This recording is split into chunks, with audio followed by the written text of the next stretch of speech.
दोस्तों आज के वीडियो में नर्मदा नदी से संबंधित 100 प्रश्न होंगे। वीडियो के सारे प्रश्न आपके लिए बहुत ही उपयोगी। बढ़ते अपन पहले प्रश्न की ओर।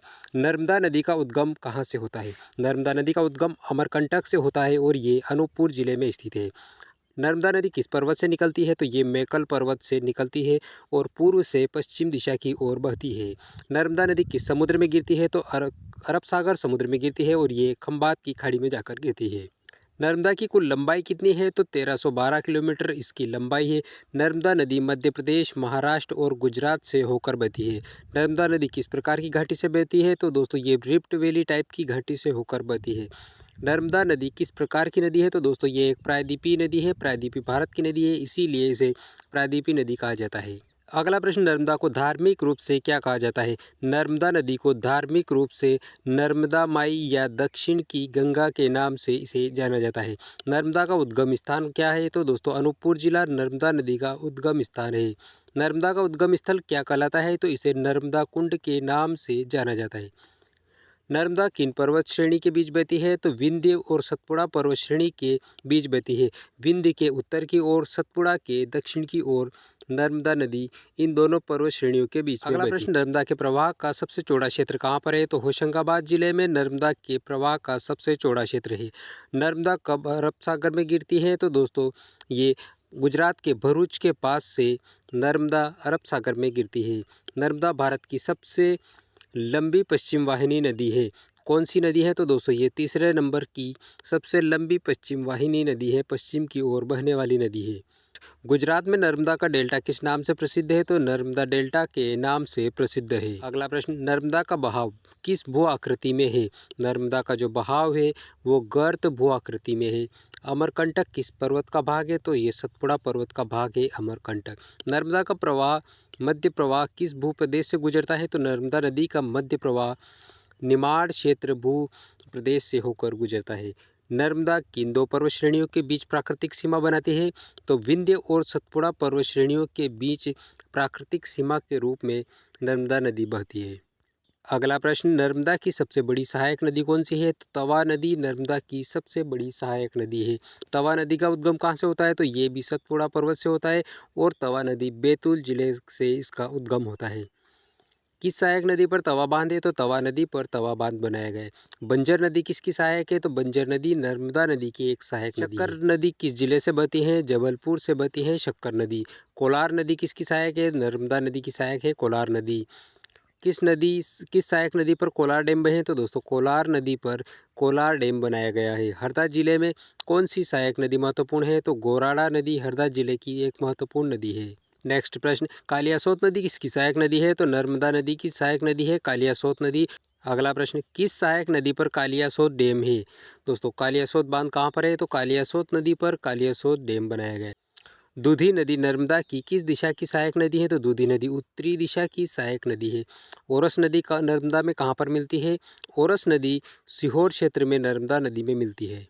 अगला प्रश्न, बारना नदी किसकी सहायक नदी है? तो बारना नर्मदा की सहायक है और बारना नदी पर बारना डैम बनाया गया है। शेर नदी किस जिले में बहती है? सिवनी जिले में बहती है शेर नदी। गंजाल नदी किसका संबंध किससे है? तो नर्मदा की एक सहायक नदी है गंजाल नदी। दूधी गोई किस नदी की सहायक हैं? दूधी और गोई नदी नर्मदा की सहायक नदियां हैं। चोरल नदी किस जिले में बहती है? इंदौर में बहती है चोरल नदी। चोरल नदी किसकी सहायक है? तो ये नर्मदा नदी की सहायक नदी है चोरल। अगला प्रश्न, नर्मदा पर सबसे बड़ा बांध कौन सा है? नर्मदा नदी पर सबसे बड़ा बांध सरदार सरोवर बांध स्थित है और ये गुजरात राज्य में स्थित है। मध्य प्रदेश में नर्मदा नदी पर सबसे बड़ा बांध कौन सा है? तो इंदिरा सागर बांध नर्मदा नदी पर सबसे बड़ा बांध है मध्य प्रदेश में। और सबसे बड़ा बांध कौन सा है? सरदार सरोवर, जो कि गुजरात में स्थित है। अगला प्रश्न, तवा बांध किस नदी पर स्थित है? तो तवा नदी पर तवा बांध बनाया गया है। तवा बांध नर्मदापुरम होशंगाबाद जिले में स्थित है।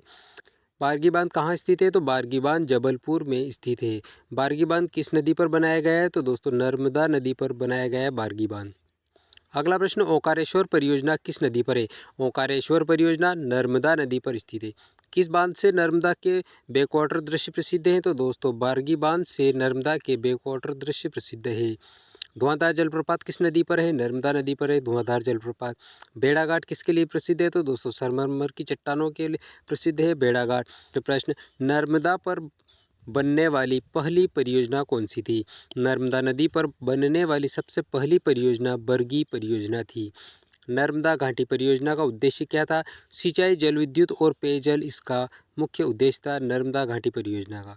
महेश्वर बांध किस जिले में स्थित है? तो महेश्वर बांध खरगोन जिले में स्थित है। नर्मदा पर सबसे अधिक बांध किस राज्य में बने हैं? तो दोस्तों सर्वाधिक बांध मध्य प्रदेश राज्य में बनाए गए। अगला प्रश्न, नर्मदा नदी विद्युत उत्पादन में किन राज्यों को लाभ देती है? तो दोस्तों मध्य प्रदेश, गुजरात और महाराष्ट्र को लाभ देती है नर्मदा नदी विद्युत उत्पादन का।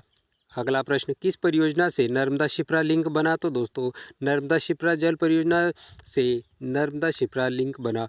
ओंकारेश्वर बांध का पावर हाउस कहाँ पर है? ओंकारेश्वर जो बांध है इसका पावर हाउस नर्मदा नदी के तट पर ओंकारेश्वर में स्थित है।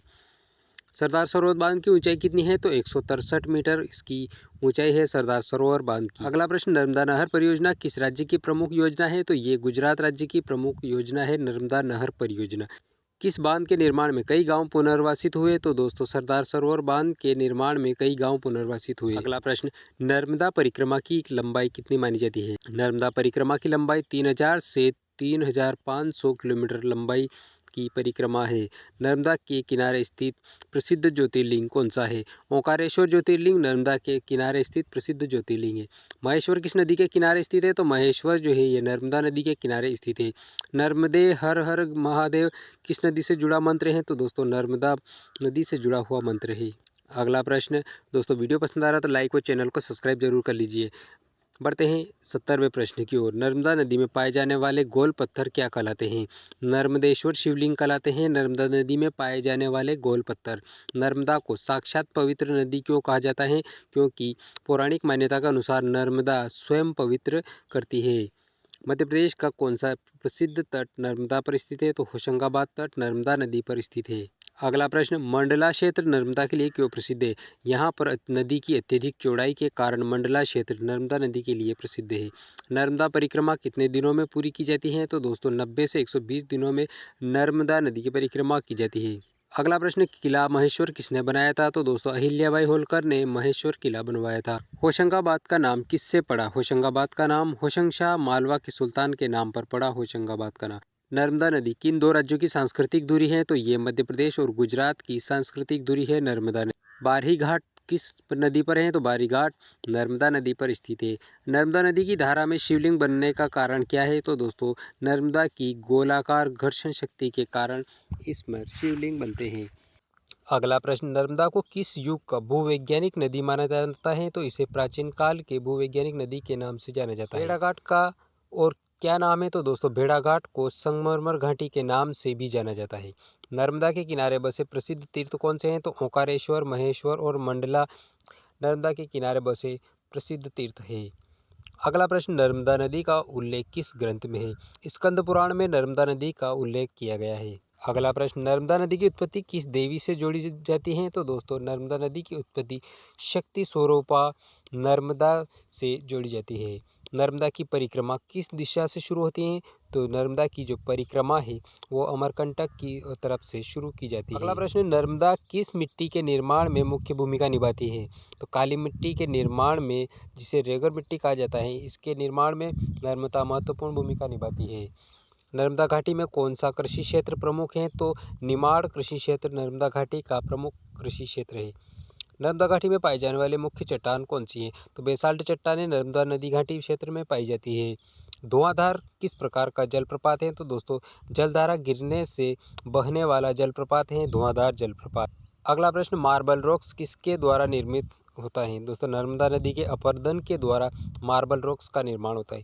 नर्मदा नदी घाटी में सबसे उपजाऊ क्षेत्र कौन सा है? तो होशंगाबाद क्षेत्र, नरसिंहपुर जो ये बेल्ट है होशंगाबाद और नरसिंहपुर का जो क्षेत्र है ये नर्मदा घाटी में सबसे उपजाऊ क्षेत्र कहलाता है।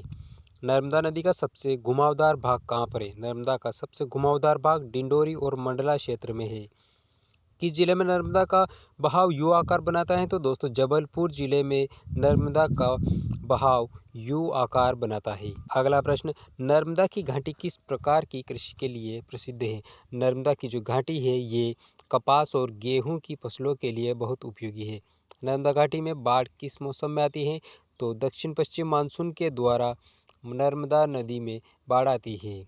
नर्मदा घाटी में कौन सा राष्ट्रीय उद्यान स्थित है? तो दोस्तों कान्हा राष्ट्रीय उद्यान, जो कि बंजर नदी क्षेत्र में स्थित है, नर्मदा नदी घाटी का सबसे प्रसिद्ध राष्ट्रीय उद्यान है।